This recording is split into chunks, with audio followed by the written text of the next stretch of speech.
Entre os diversos sinais do fim dos tempos para nós, humanos modernos, está a novilha vermelha de Israel. Segundo a tradição judaica, ela prenuncia a vinda do Messias e também o fim da era atual. Mas você sabia que ela já nasceu? E agora? O que nos resta de tempo até o dia do juízo final? A Bíblia cristã menciona vários sinais que indicam o fim dos tempos e a volta de Jesus. Embora não saibamos exatamente quando isso ocorrerá, esses sinais nos alertam para estarmos preparados. Um destes sinais estaria nas manifestações da natureza. Está em Lucas, capítulo 21, versículo 25. Um ditado de Jesus que é o seguinte: haverá sinais no sol, na lua e nas estrelas. Na terra, as nações se verão em angústia e perplexidade, com o bramido e a agitação do mar. Lucas 21, 25. E se você tem acompanhado os noticiários na TV ou na internet, é fato que nos últimos anos, o planeta Terra tem testemunhado atividades solares incomuns, mudanças na Lua e eventos climáticos extremos, como furacões, incêndios florestais, tsunamis e terremotos, cada vez mais violentos e destrutivos. Outro sinal do fim dos tempos são as guerras e os rumores de guerras. Jesus também afirmou: e ouvireis de guerras e de rumores de guerras. Olhai, não vos assusteis, porque é mister que tudo isso aconteça, mas ainda não é o fim. Porquanto se levantará nação contra nação, e reino contra reino, e haverá fomes e pestes e terremotos em vários lugares. Mas todas essas coisas são o princípio de dores. Mateus 24, 6 a 8. Atualmente, conflitos armados acontecem em várias partes do mundo e a tensão entre as nações continua a aumentar. Temos testemunhado duas grandes frentes de batalhas, uma acontecendo entre Rússia e Ucrânia e a outra entre Israel e Palestina. E ao que tudo indica, isso pode ganhar proporções ainda maiores, tornando-se um dos piores pesadelos da humanidade, que é uma guerra nuclear ou uma terceira guerra mundial. A Bíblia também menciona fome e pestes em diversos lugares, além de sinais provenientes do céu. Basta pararmos um pouquinho para ver que isso tem acontecido e aumentado. Cada vez mais o número de pessoas em situações de calamidade aumenta, e isso tem acontecido em todos os países do mundo. A fome já deixou de ser um fantasma para ser presença na vida de mais de 800 milhões de pessoas no mundo inteiro, segundo o relatório Estado da Segurança Alimentar e Nutrição no Mundo, da ONU. Então, se isso são sinais pré-apocalípticos, é mais do que certo dizer que caminhamos diretamente para o dia do juízo final. Assim, para completar e talvez ocupar o lugar dos achismos, há uma outra coisa que, segundo a tradição judaica, prenuncia a construção do terceiro templo, como também a vinda do Messias e o fim dos tempos: o nascimento de uma novilha vermelha. Vamos entender um pouco melhor. A novilha vermelha é um símbolo significativo na tradição judaica e está associada à preparação para a construção do terceiro templo em Jerusalém. A lei da novilha vermelha é descrita no livro de Números, capítulo 19. Ela faz parte das ordenanças de purificação dos israelitas. De acordo com essa lei, a novilha vermelha deve ser perfeita em aparência e saúde, sem qualquer dificuldade ou marca, e nunca ter sido usada para qualquer tipo de trabalho. Em outras palavras, além de completamente vermelha, ela deve ser pura. Segundo a narrativa bíblica, tudo começou em uma manhã quente, quando Moisés convocou Eleazar, o sumo sacerdote, para uma conversa secreta. Eleazar, com sua túnica branca e olhos sábios, aproximou-se do líder idoso e ouviu dele: Eleazar, ouça-me com atenção. Deus ordenou que busquemos uma novilha vermelha perfeita sem defeitos. Ela será sacrificada e suas cinzas misturadas com água para purificar aqueles que tocaram os mortos. Eleazar franziu a testa: mas por que, Moisés? Por que essa novilha vermelha? Moisés olhou para o horizonte onde o tabernáculo se erguia majestoso e disse: o tabernáculo é o lugar onde Deus reside entre nós. Mas a santidade tem seu preço. Aqueles que tocaram os mortos, mesmo involuntariamente, precisam ser purificados. A novilha vermelha é o elo entre a vida e a morte, entre o sagrado e o profano. E assim começou a busca pela novilha vermelha. Eleazar e um pequeno grupo de sacerdotes partiram montados em camelos, atravessando dunas e oásis. Eles vasculharam vilarejos remotos, perguntando aos pastores, aos beduínos e aos anciãos. Mas a novilha vermelha parecia esquiva, como um segredo guardado sob as areias. Quando finalmente encontrado, o animal era levado para fora do acampamento e sacrificado na presença de Eleazar. Esse ato simbolizava a remoção do pecado e da impureza no meio do povo. O sacerdote Eleazar aspergia o sangue da novilha 7 vezes em direção à tenda do encontro, realizando uma purificação simbólica. A novilha era então totalmente queimada, incluindo couro, carne, sangue e excremento. Durante esse processo, elementos como madeira de cedro, isopo e lã vermelha eram jogados no fogo, simbolizando purificação e sacrifício. As cinzas da novilha eram recolhidas e usadas na preparação da água da purificação. Essa água era utilizada para purificar pessoas consideradas impuras, inclusive aquelas que tinham algum contato com qualquer tipo de cadáver, até mesmo um camelo morto. Só depois de purificadas é que elas podiam entrar no templo. Mas o que é ou o que era o tabernáculo? O tabernáculo era um dos elementos mais significativos da história do povo de Israel, conforme descrito no Antigo Testamento da Bíblia. Era uma estrutura sagrada, uma tenda móvel, que servia como local de adoração e encontro de Deus e o povo de Israel. Segundo Êxodo, capítulo 25, versículo 31, ele foi construído de acordo com as instruções detalhadas que Deus deu a Moisés no Monte Sinai, consistindo em 3 partes principais: o átrio, o lugar santo e o santo dos santos, ou o lugar santíssimo. O tabernáculo simbolizava a presença de Deus no meio do povo de Israel durante sua jornada pelo deserto. Era um lugar onde os israelitas podiam oferecer sacrifícios para o perdão dos pecados e adorar a Deus.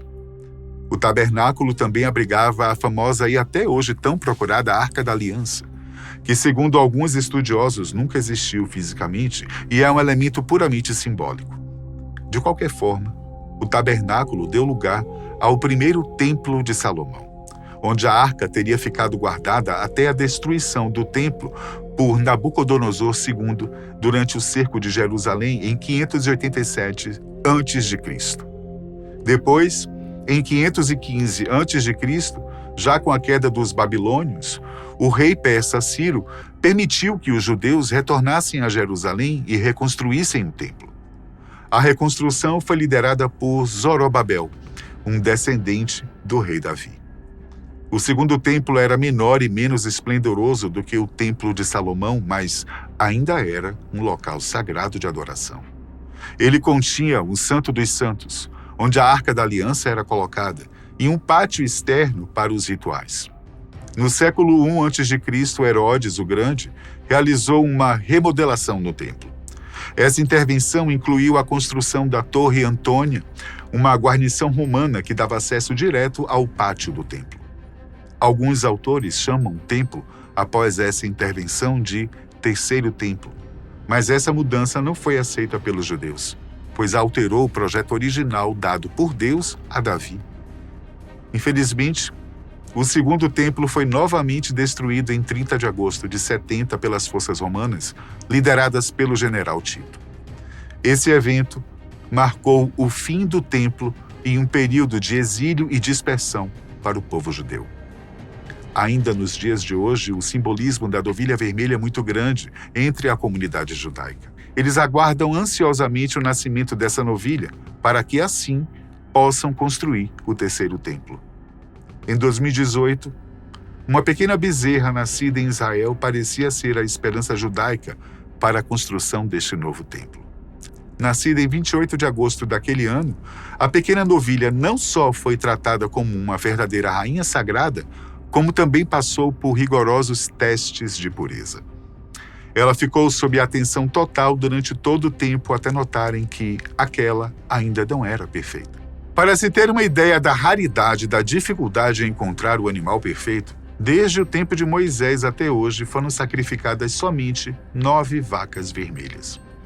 Em 97 e 2002, 2 candidatos à novilha vermelha foram desclassificados, pois também não apresentavam a pureza exigida para o ritual do sacrifício. O Instituto do Templo, que é o responsável por manter essa tradição, tem investido em tecnologia para produzir uma novilha vermelha geneticamente baseada na raça Red Angus. Estou enganado? Ou o Instituto tem pressa em adiantar a vinda do Messias e todas as consequências? Acredito, por outro lado, que a novilha, além de pura, deve ser também nascida em processo natural e não em laboratório. Continuando. Os judeus estão preparados para levantar o terceiro templo. Para eles, principalmente agora, é uma questão de tempo para essa construção se tornar realidade. Além da crença profunda de que a vinda do Messias está próxima, a comunidade judaica em Jerusalém tem guardado os verdadeiros tesouros de seu passado, que são os itens pertencentes ao templo que será erguido.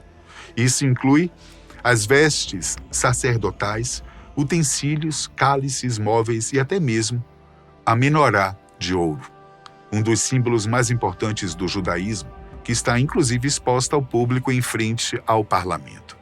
Tudo isso está sob o controle do Instituto do Templo. Acontece que após o nascimento da novilha vermelha, a verdadeira tirará os pecados dos impuros, o templo deverá ser purificado. Assim como no passado, a novilha deverá ser ritualisticamente sacrificada e ser completamente queimada, a fim de que suas cinzas possam, por sua vez, purificar o novo terceiro templo. Então, por que uma novilha vermelha ainda não apareceu? Se você visitar algumas fazendas, verá que não é tão difícil ver uma novilha ou uma vaca avermelhada.